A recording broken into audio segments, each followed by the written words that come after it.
Welcome to Coming About with David Paragamian, the podcast that dives deep into the minds of leaders who have transformed their businesses and industries, paving the way for a better future. Here's Dave. I'm back with Christian Bauman, a legend in the healthcare information and communication space. And we've talked about his career journey and all of the moments that helped make him the leader that he is today. And Christian, one of the things about your personal brand that I admire so much is you're truly a creative powerhouse.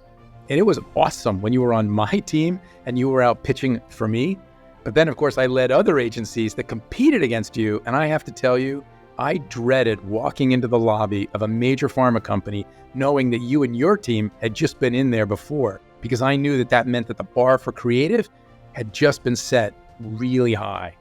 So I'd love to talk a little bit about what makes for great creative storytelling.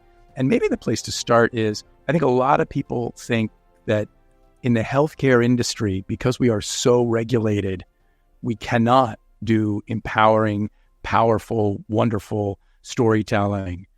I know you're a storyteller and I've seen you do it. So can you talk a little bit about, in the health sector in general, how one goes about making great advertising and telling great creative stories?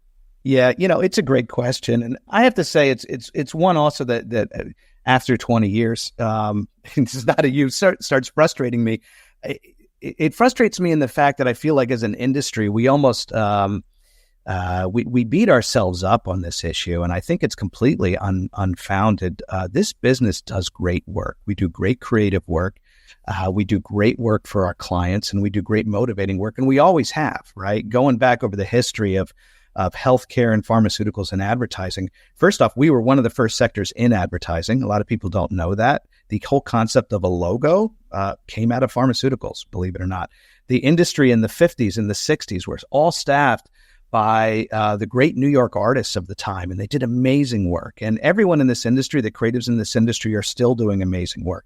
Everyone focuses on the challenges rather than the actual results that, if you look back over 50, 60, 70 years that this sector has had, and they're pretty amazing. Now, look, having said that, FDA regulations, conservative clients, they do make for creative challenges. For me as a creative, honestly, that's where the satisfaction comes from.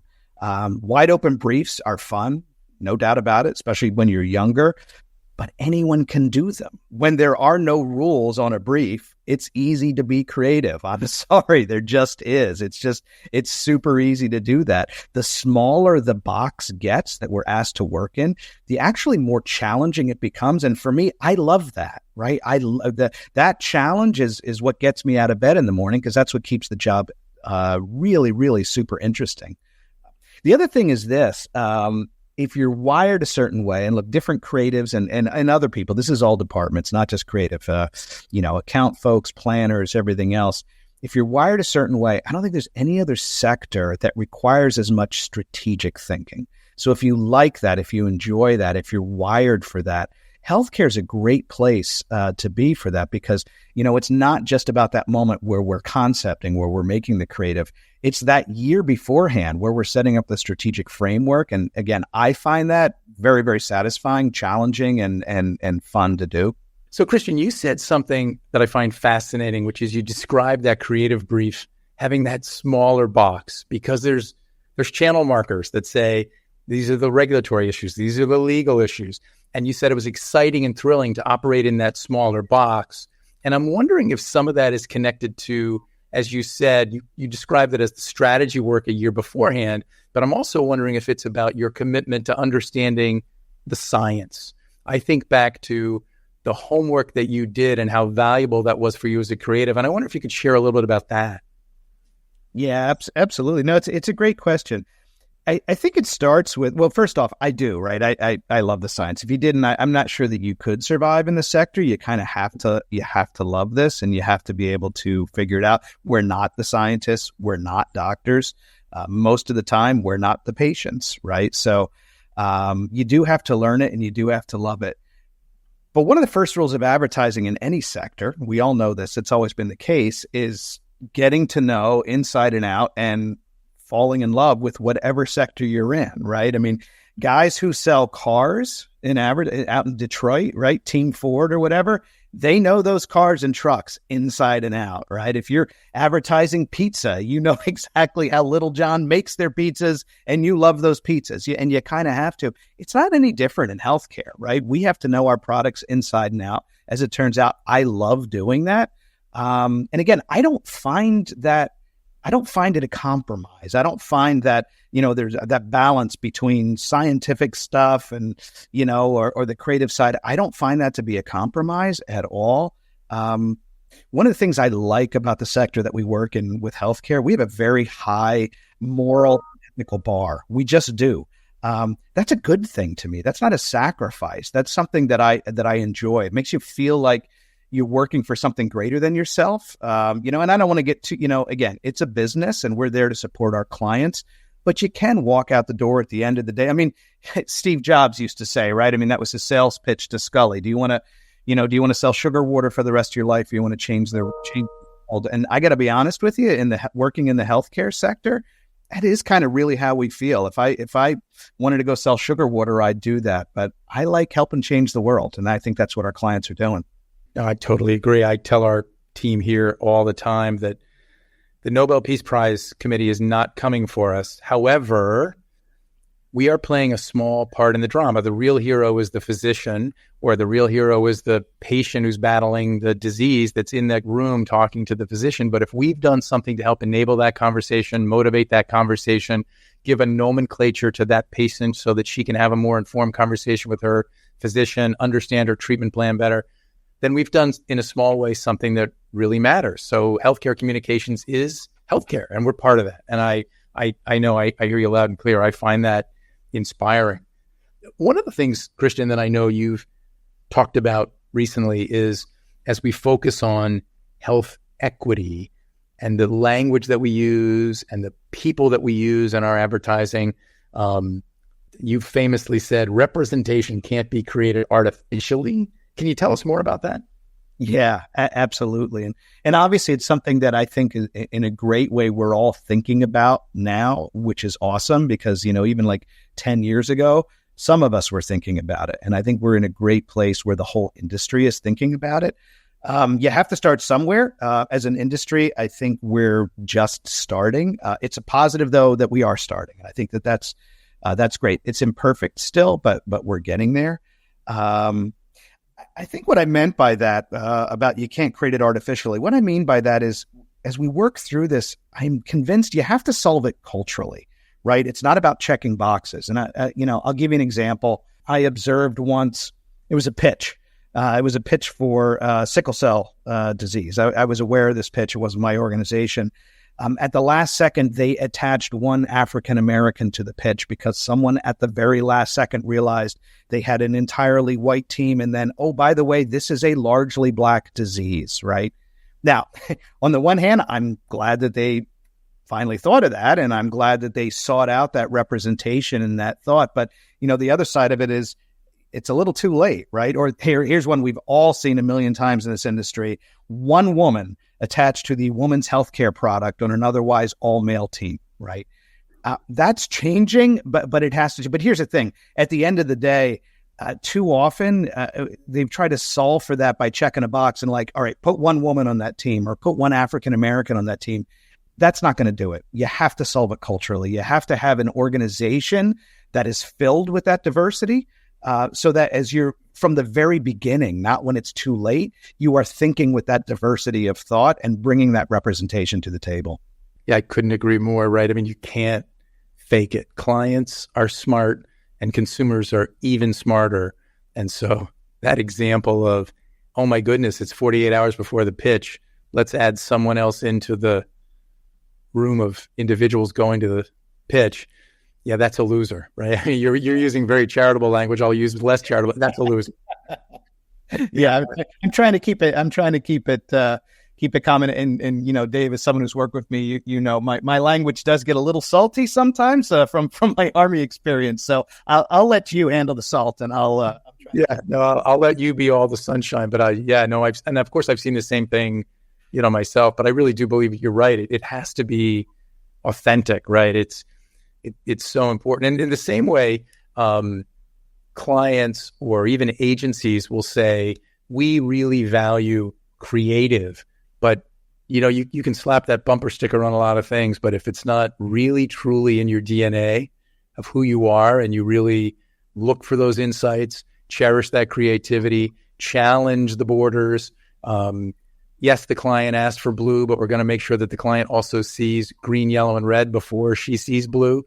Yes. Like if it's not in your DNA to do those things, you can put the bumper sticker up that says, we love creativity, but it's not real, right? You're absolutely right. Couldn't agree more. So I guess maybe one of the last places that I wanted to go under this theme of, coming about is all about these career pivots. And you've certainly had them, right? From the Army to novelist to being a creative to being an agency president. I know that you recently stepped away from your most recent role. So what that means is there's probably another role coming. And without forcing you to share things that you may not be ready to share here, can you at least give the listener some hints on how are you making that decision? What type of thing might be next for you? Where might we find you next? Yeah, no, it's great. And yeah, I'm having a heck of a good time right now. I'm doing some freelance consulting, helping out some former colleagues, which again fits within my DNA of I just get great joy out of helping friends. So I am having fun doing that. I think I probably will take. I'd like to have one more role doing what we do in a full-time way, and I'm circling around a couple of those now. But I think, as has been evidenced by the conversation we're having, I'm trying very hard to do it in a very thoughtful way, which I think is important. Look, 15, 20 years of my career, I feel like I was learning the professional stuff, right? That's what we all do when we're in our 30s, when we're in our early 40s, right? I was learning the creative. I was learning about clients. I was learning about organization. I was learning about finance. I feel like the past, I don't know, give or take 4 years, basically, especially like, COVID and beyond, for me has been much more about learning about the personal, about what makes me tick and what impact that has on my job, on my own success, the success for my clients and my own happiness, right? I mean, look, Dave, one of the things, I think that you know this as well. Once you get to the top, whatever the top is in your industry, your president or whatever you are, I look at it, you have three things you can do. One is quit, right? Hey, I made it, and you retire. Another one is that you hold on forever, but don't change, and you kind of stagnate, and you become one of those people who's still sitting at the top 15 years later, but you've never changed in any way, and people don't like working with you. Or the third thing is that you kind of reevaluate who you are. You reevaluate your priorities and you pivot accordingly. That pivot may be that you stay in that role and that's fine, but you've had that opportunity to reevaluate.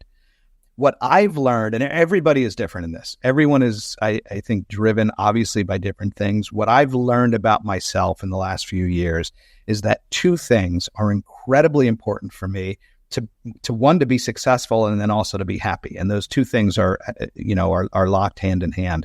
And the one is I have to be shoulder to shoulder with people whom I respect, people who are like-minded, people who are after a same goal, hopefully friends as well, or if not friends, future friends, right? That's important to me. And I have to have that or I'm not going to be successful. And the second thing is to pay it forward, to be able to help others. I mean, you've said it. I've had a very improbable career, and I've had a great run in a lot of ways. I've been very, to myself, unexpectedly successful in a lot of ways. I'm not a particularly religious person, but I think that some of those principles are real. And this is not bullpucky. I actually believe this. I think that one of the ways that if someone has been successful, you pay for that success by then paying it forward. And that's important to me. And that's going to certainly be one of the largest things that's important to me in whatever the last phase of my career is whatever my job is, I have to feel like I have the ability to help others get to their goals, whatever they are. Look, I always ask people who work for me, people whom I supervise or mentor, what do you want to be when you grow up, right? And Dave, I think you asked me that question once. And so I ask people that question all the time. And it's not meant in a condescending manner. It's meant literally as shorthand for, what are you trying to do? And let me help you get there, whatever it is. So for instance, if you're a creative and you're a copywriter, do you want to grow up to run the copy department? Do you want to grow up to run the creative department? Do you want to do what I did and actually grow up and run the entire agency? do you want to quit this industry and go groom dogs? I mean, whatever it is that you want to do, my joy is helping you get there. Whatever I can do, even if it's in a small way to help you get there, it gives me great joy. And also it makes me a better business person and a better leader to be able to do that on a regular basis. So, thinking through that very intentionally has been a really important thing for me over the last couple of years, and how I will try to evaluate what it is that I'm going to do next. Wow, that's a powerful answer. And the image that I was getting in my head is I was thinking about all the great campaigns that I've seen you do, many award-winning campaigns. But on the other side, the visual image was all of the people that I know that you've hired, mentored, promoted, helped push their careers along. And interestingly, as many as there were all these great campaign images on the left-hand side, there were more faces for me on the right. And I think that to me is the Christian Bauman legacy. And I hear you speaking to that very clearly, right? Which is about, yes, the awards are nice, the campaigns are great, but it's the people and the people with whom we did it. And I couldn't agree more. I totally believe that's your legacy. And I think it touches on something for the listener that is so important. And, I try and preach it here at this company. I say it to my own children. Culture is so important where you work. And it can't be much like the health equity and the diversity and the advertising that we said couldn't be faked. You can't fake culture either. One free pizza on a Friday afternoon is not culture. If you're tolerating the brilliant asshole, that the free pizza on Friday isn't going to cover for it. And so I hear you loud and clear talking about how important it is to be in a place that validates you, that allows you to have those things. And I think that's great advice. I'm sure you give it to not only your professional colleagues, but to your own children. Yeah, I try to. And thanks. It does mean a lot. And you're right. You cannot, as we were talking about before with diversity and DEI, you can't fake culture. You cannot fake culture. And right, pizza on Friday is not culture. I will tell you what culture is, to use the same metaphor, because there's a lot of in agency land when belts get tightened, which invariably has to happen, right? The joke is always no pepperoni on the pizzas, right? To me, great culture is when you're in that spot and you go, guys, no pepperoni on the pizzas, and everybody just shrugs and says, hey, that's fine. We're all still on the team, right? Because the culture around them is better. It's not about the pizza, right? It's about working with people that you love working with. You're all in it together. And look, we always say this, clients will come and go. They do, right? They absolutely do. Even great clients come and go, bad clients come and go. All this stuff comes and goes. Honestly, we'll even, turn the spotlight on you and I for a minute. Agency leaders come and go. The people that you work with, that's what really matters. And that's what makes up the culture. And that's why people stay in agencies or very quickly leave agencies. Well, Christian, I guess just to pull the threads together, I want to thank you for spending time and sharing your wisdom with the listener. I also want to say that I know that you have successfully navigated some big pivots in your career, and I can't wait to see this next chapter because I know you're going to be equally as successful. And thank you so much for sharing your kindness and your wisdom with me and with the listener today. I really appreciate it. Yeah, no, it was my pleasure, Dave. It was a lot of fun, great conversation, and great connecting with you again. Thanks so much. You're so welcome. And that wraps up another episode of Coming About. If you like the show, please take a minute to subscribe so you'll get notified of future episodes and catch up on the ones you may have missed. Also, if you have a moment, I'd love it if you'd be willing to leave us a review so other folks like yourself can learn about the show and find us.